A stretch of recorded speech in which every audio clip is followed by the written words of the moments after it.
Hello everyone, welcome to aspirant exam study. मैं विजय अपने channel पर आप सभी का स्वागत करता हूं। आज की हमारी क्लास यूपी पैट के जो प्रीवियस ईयर जीके जीएस के क्वेश्चंस हैं जो इंपॉर्टेंट उससे रिलेटेड है, वो मैं आज आपको बताऊंगा।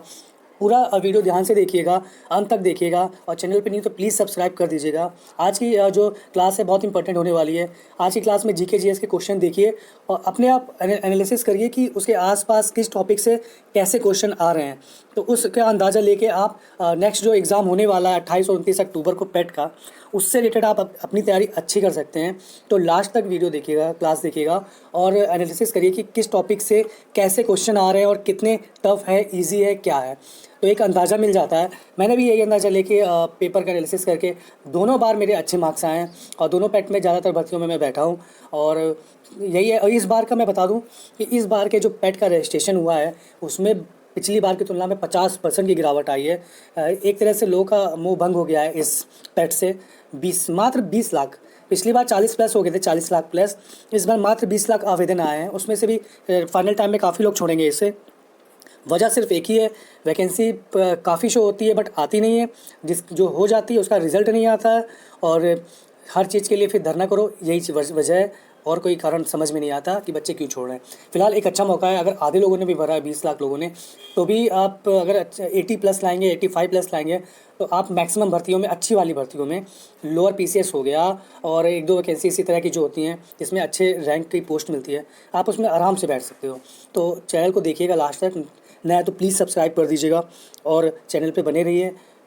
खुद एनालिसिस करिए कि कैसा क्वेश्चंस आ रहे हैं, कैसा क्वेश्चन हमें पढ़ना है, किस टॉपिक से पढ़ना है, खुद अंदाज़ा लगाइए। जीके जीएस से एक बहुत बड़ा पार्ट है, आपको 50 नंबर तक देखने को मिलेंगे ही मिलेंगे, उससे ज़्यादा मिल सकते हैं, इसलिए ध्यान से देखिएगा, लास्ट तक बने रहिए।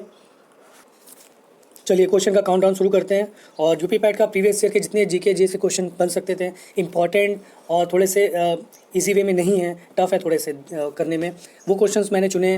देखिए और अंदाज़ा लगाइए किस टॉपिक से को आपको कवर करना है और क्या कितनी मात्रा में करना है। चलिए स्टार्ट करते हैं। प्रधानमंत्री नरेंद्र मोदी ने निम्नलिखित में से किस राज्य में Indian international bullion exchange launch किया है? तो ये गुजरात में लॉन्च किया है। चैनल पर न्यू तो प्लीज़ सब्सक्राइब कर दीजिएगा। अगस्त 2022 में भारत की पहली अंडर वाटर मेट्रो का उद्घाटन किस शहर में किया गया? तो पश्चिम बंगाल के कोलकाता शहर में किया गया था। किस देश के वैज्ञानिक ने पहला कृत्रिम भ्रूण तैयार किया है? तो ये इजराइल ने किया है। भारत के किन दो शहरों के बीच आकाशा एयर की पहली उड़ान का उद्घाटन किया गया? तो ये मुंबई से अहमदाबाद है। आज़ादी का अमृत महोत्सव के तहत बढ़े चलो अभियान किस केंद्रीय मंत्रालय द्वारा शुरू किया गया? तो ये संस्कृति मंत्रालय द्वारा शुरू किया गया था।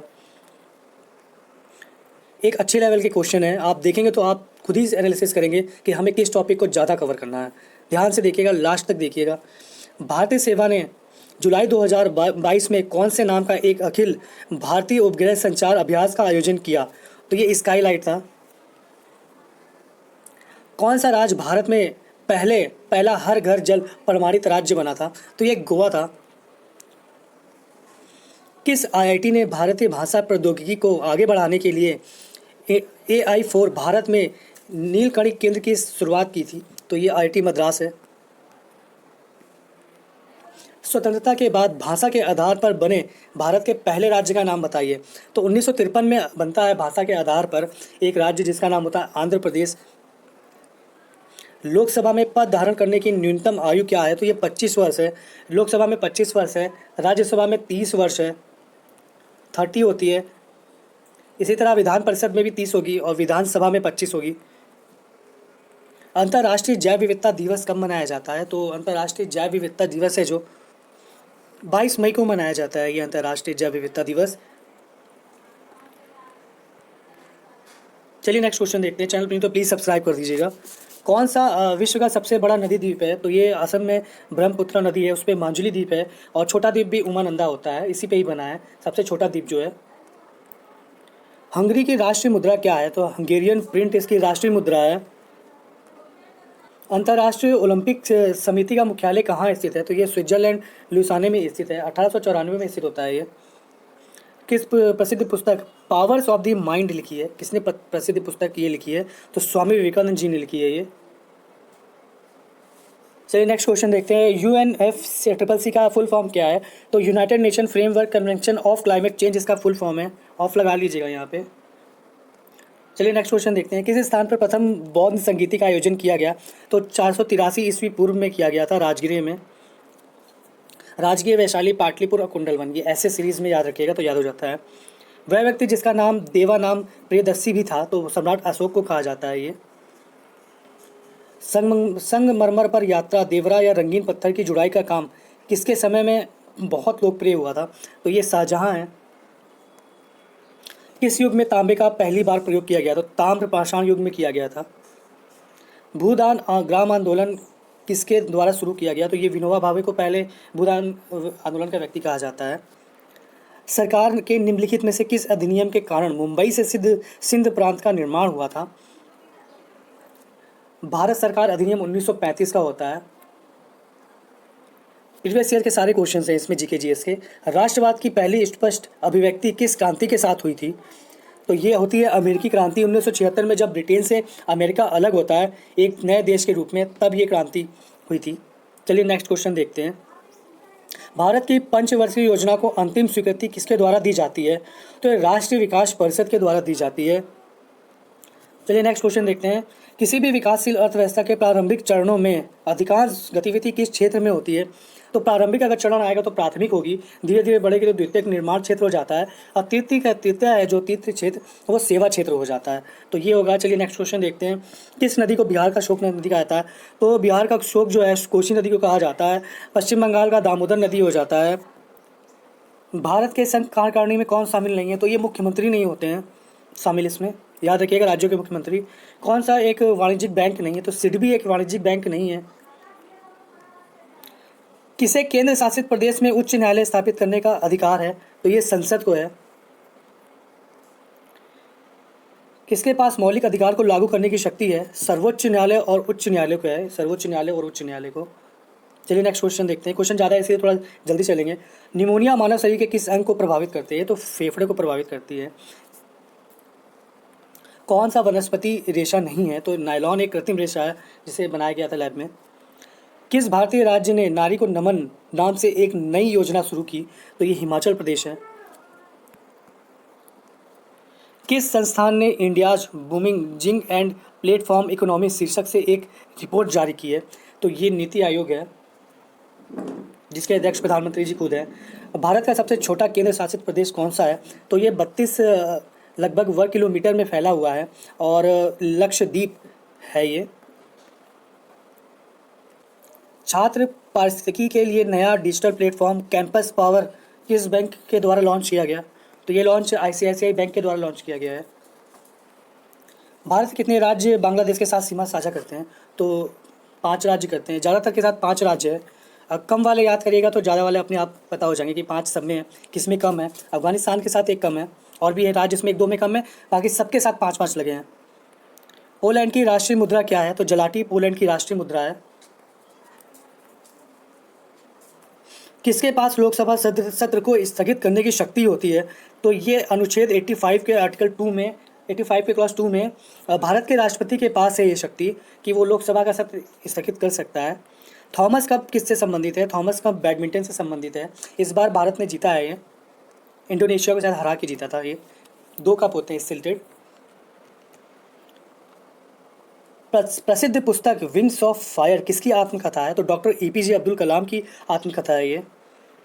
जजिया कर फिर से लगाने वाला मुगल शासक कौन था? तो औरंगजेब था।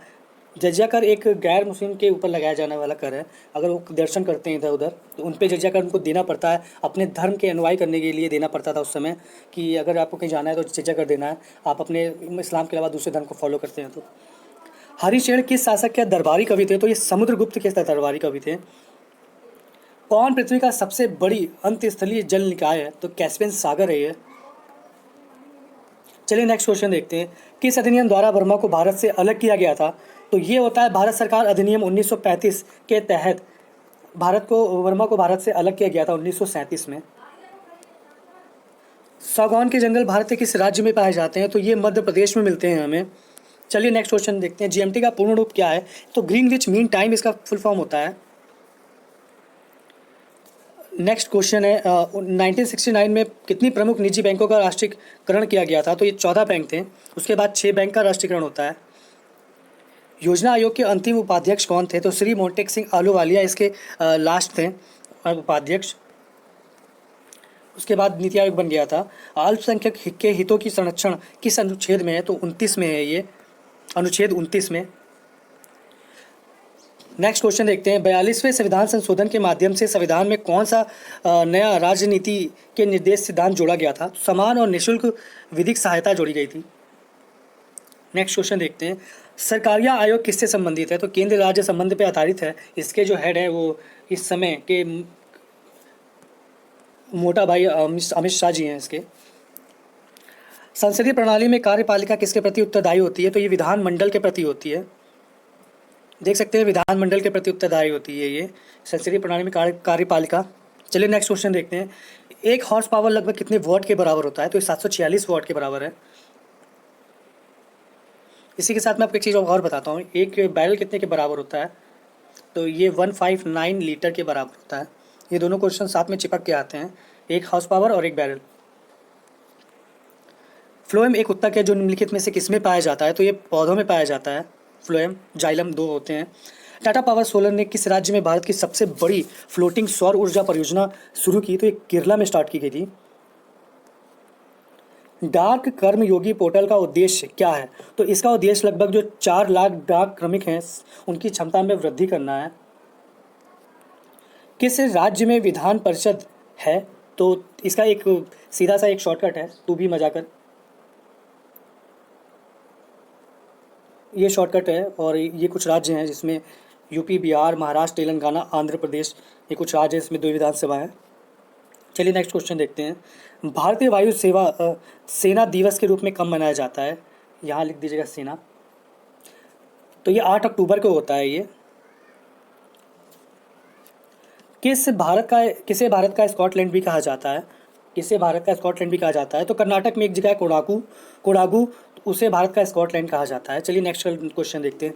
कौन सी कला मथुरा में स्पेसिलिंग की पारंपरिक कला है? तो ये सांझी नाम की है, ये सांझी नाम की कला है, उसे कहते हैं। चलिए नेक्स्ट क्वेश्चन देखते हैं। किस व्यक्ति ने प्रसिद्ध पुस्तक the story of my experiments with truth लिखी है? तो ये महात्मा गांधी जी ने लिखी है इसे। चलिए नेक्स्ट क्वेश्चन देखते हैं। वॉलीबॉल निम्नलिखित में से किस देश का राष्ट्रीय खेल है? तो 2017 से जो नेपाल है उसका राष्ट्रीय खेल है ये वॉलीबॉल। हर्षवर्धन के शासनकाल के दौरान कौन सी नई राजधानी जो थानेश्वर से स्थानांतरित हुई थी? तो उसका नाम क्या है? तो ये कन्नौज है, कन्नौज से बनी थी ये। हड़प्पा सभ्यता के दौरान डांसिंग गर्ल नृत्य की कांस्य प्रतिमा बनाने के लिए किस तकनीक का इस्तेमाल किया गया था? तो मॉम लोपी का इस्तेमाल होता है ढलाई के लिए। कास्टिंग कहते हैं, कास्टिंग से समझ जाइए आप। मॉम लोपी ढलाई कास्टिंग। पूर्ण स्वराज की मांग करने वाले प्रथम कार्यकर्ता का नाम बताइए? तो ये हसरत मोहानी थे। 1921 में सर्वप्रथम पूर्ण स्वराज की इन्होंने मांग की थी और रखी थी अपनी मांग सामने। फॉरवर्ड ब्लॉक की स्थापना किसके द्वारा की जाती है? तो ये सुभाष चंद्र बोस द्वारा की जाती है। नेक्स्ट क्वेश्चन देखते हैं। भारत में किस स्थान पर दिन और रात के तापमान में व्यापक अंतर होता है? तो थार मरुस्थल है, दिन में बहुत गर्म हो जाता है और रात में बहुत ठंडा, इसलिए दिन और रात का जो टेम्परेचर है वो उसमें बहुत अंतर पाया जाता है। चलिए नेक्स्ट क्वेश्चन देखते हैं। विश्व कितने प्रमुख काल क्षेत्रों में बांटा गया है? तो ये यूपीएससी ने जो इसका आंसर दिया था वो 24 क्षेत्रों में बांटा गया है, ये बताया था उन्होंने। स्थिरता के साथ विकास के उद्देश्य से कौन सी पंचवर्षीय योजना शुरू की गई थी? तो ये 4थी पंचवर्षीय योजना है। चलिए नेक्स्ट क्वेश्चन देखते हैं। संयुक्त राष्ट्र अमेरिका का राष्ट्रीय खेल क्या है? तो ये बेसबॉल है। संगाई महोत्सव किस राज्य में आयोजित किया जाता है? तो ये मणिपुर में इंपॉर्टेंट महोत्सव है, देख लीजिए, महोत्सव से भी क्वेश्चन आते हैं इसमें पैट में। किस शासक के दरबार में बहुत से विद्वानों को नवरत्न के रूप में अलंकृत किया गया? तो ये चंद्रगुप्त द्वितीय थे, विक्रमादित्य। दिल्ली सल्तनत के राजवंशों में से किसने सबसे कम अवधि तक शासन किया था? तो ये खिलजी वंश है, सबसे कम अवधि तक शासन करता है ये। हड़प्पा के एक बंदरगाह का नाम बताइए। एक लोथल है इसका प्रमुख बंदरगाह। बंगाल में किस आंदोलन के दौरान तिरंगा झंडा लाल, हरा और पीला डिज़ाइन किया गया था? तो 1905 में जब स्वदेशी आंदोलन होता है तो उसी में डिज़ाइन किया गया था ये लाल, हरा, पीला। कौन सी घटना की प्रतिक्रिया में भारत छोड़ो आंदोलन चलाया गया था? तो जो क्रिप्स मिशन आया था 1942 में, उसी के विरुद्ध में चलाया गया था भारत छोड़ो आंदोलन। करो मरो का नारा इसी में दिया था गांधी जी ने। अरावली पर्वत श्रेणी में सबसे ऊंचा शिखर कौन सा है? तो गुरु शिखर सबकी सबसे ऊंची चोटी है इसकी, अरावली श्रेणी की। हॉलमार्क लोगो का उपयोग निम्न में से किसके लिए किया जाता है? तो जो बहुमूल्य जेवरात हैं उनके लिए होता है ये हॉलमार्क। अरावली पर्वत की ऊंची श्रेणी गुरु शिखर है। चलिए नेक्स्ट क्वेश्चन देखते हैं। कौन कृषि ग्रामीण क्षेत्रों के वित्त पोषण करने वाली शीर्ष संस्था है, केंद्रीय संस्था है? तो ये नाबार्ड है, जिसकी स्थापना श्रीरमन समिति 1982 में होती है। मुंबई मुख्यालय है इसका। गाइस एक बार आप लोग कमेंट जो सेक्शन जरूर देख लिया करिए। कोई भी अगर मिस्टेक्स होती है क्वेश्चन में या फिर कोई लेटेस्ट जानकारी होती है तो मैं कमेंट में वो करेक्शन करके डाल देता हूँ, तो एक बार कमेंट जरूर वॉच किया कर लिया करिए। कौन सा अनुच्छेद धन विधेयक को परिभाषित करता है? तो अनुच्छेद 110 है। वॉशिंग सोडा किसका प्रचलित नाम है? तो ये Na2CO3 होता है, सोडियम कार्बोनेट इसका पूरा नाम होता है। Na2CO3 ऐसे लिखा जाता है, शॉर्ट कैपिटल स्मॉल लेटर में नहीं होता है। किस सरकार के स्वामित्व वाली रोसाटोल ने हाल ही में भारत के कुडनकुलम संयंत्र को दीर्घ ईंधन चक्र वाले ये ओवर राइटिंग 2 बार हो गया है, इसे कट कर दीजिएगा। इतना हटा दीजिएगा पोर्शन, ये इसको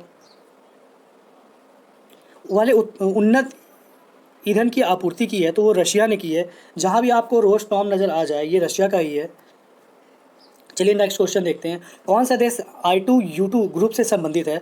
तो ये भारत, इजराइल, UAE और USA है। आप समझ सकते हैं आई का मतलब होता है इंडिया, इजराइल, और यू का मतलब है UAE और USA।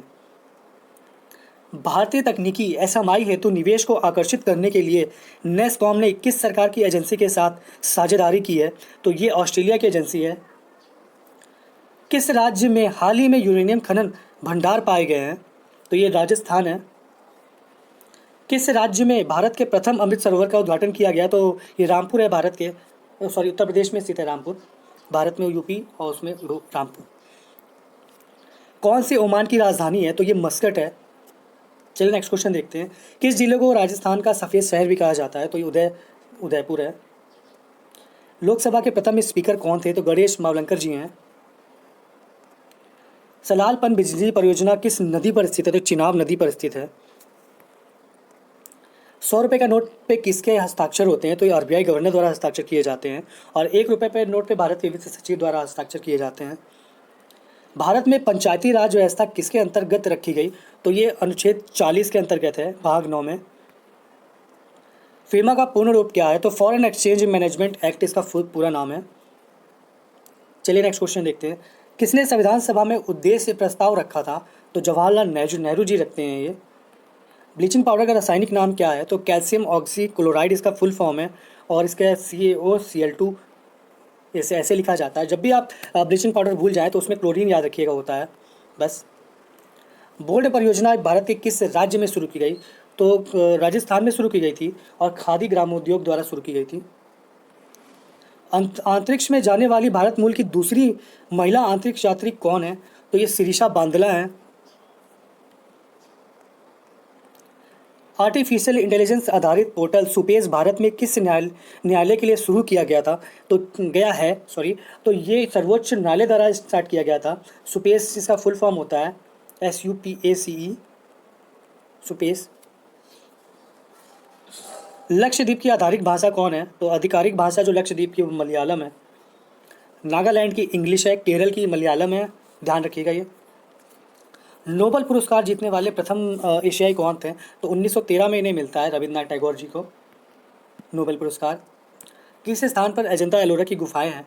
तो अजंता एलोरा की गुफाएं महाराष्ट्र में औरंगाबाद में है। राष्ट्रकूट शासकों द्वारा बनवाया गया था ये। एक चीज़ ट्रिक बताता हूँ मैं आपको, जो भी महाराष्ट्र में बनेगा वो राष्ट्रकूट शासक बनाएंगे, और जो भी मध्य प्रदेश में बनेगा वो चंदेल शासक बनाएंगे। तो ये याद रखिएगा, कहीं भूले तो आप एक ट्रिक यूज़ कर सकते हैं। क्वेश्चन नहीं आ रहा हो, महाराष्ट्र में किसने बनवाया? राष्ट्रकूट शासकों ने। और मध्य प्रदेश में जितनी है उसको किसने बनवाया? तो चंदेल शासक। ऐसे कुछ याद कर सकते हैं ट्रिक लगा के। सिराजुद्दौला किस युद्ध में अंग्रेजों से पराजित हुआ था? तो वो प्लासी का युद्ध था। भारतीय इतिहास में धन्वंतरी कौन थे? तो चंद्रगुप्त विक्रमादित्य के सभा के प्रसिद्ध चिकित्सक हैं वो। साइमन कमीशन किस वर्ष भारत में प्रथम बार आया? इसमें पूछा है बना नहीं, इसमें पूछा है भारत में कब आया, तो 1928 में आया था। नागार्जुन सागर बांध किस नदी पर बना है? तो 1967 में पूर्ण होता है इसका निर्माण, कृष्णा नदी पर बना है ये। माउंट एवरेस्ट पर प्रथम बार चढ़ाई किस वर्ष की गई? तो 1953 में शुरू की गई थी ये, और एडमंड हिलेरी और शेरपा तेंजिंग नार्गे द्वारा स्टार्ट किए गए थे, जो कि लोकल थे वहाँ के। भरतपुर में स्थित पक्षी अभ्यारण्य राष्ट्रीय उद्यान का नाम क्या है? तो केवलादेव घाना राष्ट्रीय उद्यान इसका पूर्ण नाम है। भारत की राष्ट्रीय आय का आकलन करने वाली संस्था कौन सी है? तो केंद्र सांख्यिकी संगठन है। सेवा क्षेत्र का दूसरा नाम क्या है? तो ये तृतीयक क्षेत्र हम उसे सेवा क्षेत्र भी कहते हैं। इसके अंतर्गत होटल, व्यापार, परिवहन, संचार, बैंकिंग, बीमा आदि आते हैं। भारत में आर्थिक सुधार 1991 के दौरान प्रधानमंत्री कौन थे? तो पीवी नरसिम्हा राय थे। शिक्षा बिना बोझ के उसी समय का नारा दिया गया है, इन्हीं के समय में। प्रतिरोध का एसआई मात्रक क्या है? तो ओम है। नींबू का खट्टा स्वाद किसकी उपस्थिति के कारण होता है? तो ये साइट्रिक अम्ल के कारण होता है। त्वचा की ऊपरी सतह क्या कहलाती है? तो एपिडर्मिस कहलाती है ऊपरी सतह। बिजली का प्रभाव सर्किट में कब होता है? मैं आपको एक क्वेश्चन समझाता हूँ, ये थोड़ा सा लगता है कि अलग कंफ्यूज होंगे। इसमें पूछा है बिजली का प्रभाव सर्किट में कब होगा? तो स्विच बंद करने पे होता है। आप सोच रहे हैं स्विच बंद करने पे तो सारी चीज़ें ऑफ हो जाती हैं, तब कैसे प्रभाव होगा? मैं आपको डायग्राम बना के दिखाता हूँ। मान लीजिए ये है, ठीक है, ये कुछ लगा हुआ है, और ये इस समय आपने स्विच बंद कर रखा है, ठीक है। सर्किट पूरा दिख रहा है ना आपको? देखिए सर्किट पूरा है, मतलब इलेक्ट्रिसिटी पूरे में फ्लो हो रही है। अब आपने यहाँ पे प्लग है, ये प्लग को दबा दिया, तो देख रहे हैं परिपथ से ये हट गया है, मतलब इलेक्ट्रिसिटी यहाँ आके यहाँ आ रही है, पूरे में फ्लो नहीं है। मतलब ये सर्किट जैसे यहाँ पे फ्लो हो रही है सर्किट प्रभाव में, वैसे नहीं है। तो इस तरह से ये स्विच ऑफ है, ये स्विच ऑन किया है हमने, तो परिपथ पूरा नहीं हो रहा है, मेन बात, और पूरे में फ्लो नहीं हो रही करंट। यहाँ पे आके जहाँ पे स्विच है उसके अकॉर्डिंग ये अन्य परिपथ में चली जा रही है, और यहाँ पे सर्किट पूरा है। तो यही इसने पूछा है कि बिजली प्रवाह सर्किट में कब होगा पूर्ण रूप से सर्किल में? तो स्विच बंद होने पर होता है। चलिए नेक्स्ट क्वेश्चन देखते हैं। भारतीय सेना है, यहाँ पे सेना कर लीजिए। सेना ने कश्मीर में अपनी एक फायरिंग रेंज का नाम बॉलीवुड की किस अभिनेत्री के नाम पर रखा? तो विद्या बालन के नाम पर रखा है। किस देश को थंडर ड्रैगन की भूमिका के नाम से जाना जाता है? तो ये भूटान है, ध्यान रखिएगा। नेक्स्ट क्वेश्चन देखते हैं। रियाद किस देश की राजधानी है? तो ये सऊदी अरब है। विश्व में संयुक्त राष्ट्र दिवस कब मनाया जाता है? तो ये 24 अक्टूबर को मनाया जाता है। अंतर्राष्ट्रीय न्यायालय कहाँ स्थित है? तो अंतर्राष्ट्रीय न्यायालय द हेग, नीदरलैंड में स्थित है। अर्जुन पुरस्कार किस खेल के लिए दिया जाता है? तो किस लिए दिया जाता है? तो खेलों में उत्कृष्ट प्रदर्शन के लिए दिया जाता है। प्रसिद्ध नवकेल बारार उत्सव किस राज्य में संबंधित है? किस राज्य से? तो ये उड़ीसा से संबंधित है। उड़ीसा ऐसे लिखा जाता है। चलिए आज के लिए बस इतना ही। यूपी ट्रिपल एससी के पैट से संबंधित ये जीके जीएस क्वेश्चन थे प्रीवियस ईयर, प्लीज़ पूरा देखिएगा, और बहुत इंपॉर्टेंट क्वेश्चन है। आपको अंदाज़ा लगेगा कि हमें क्या पढ़ना है और किसके आसपास पढ़ना है, हमें थोड़ा सा आइडिया मिलेगा, तो आप अच्छी तैयारी कर सकते हैं इससे। जीके जीएस में जीके जीएस इंपॉर्टेंट पार्ट है इसका। प्लीज़ 50 से 60 नंबर आपको देखने को मिलेंगे ही मिलेंगे, तो ध्यान से देखिए और चैनल पर बने रहिए। न्यू है तो प्लीज़ सब्सक्राइब कर दीजिए, लाइक करिए, कमेंट करिए, शेयर करिए। मिलेंगे जल्दी ही बहुत इंपॉर्टेंट वीडियो के साथ और भी। तब तक के लिए धन्यवाद, अपना ध्यान रखें।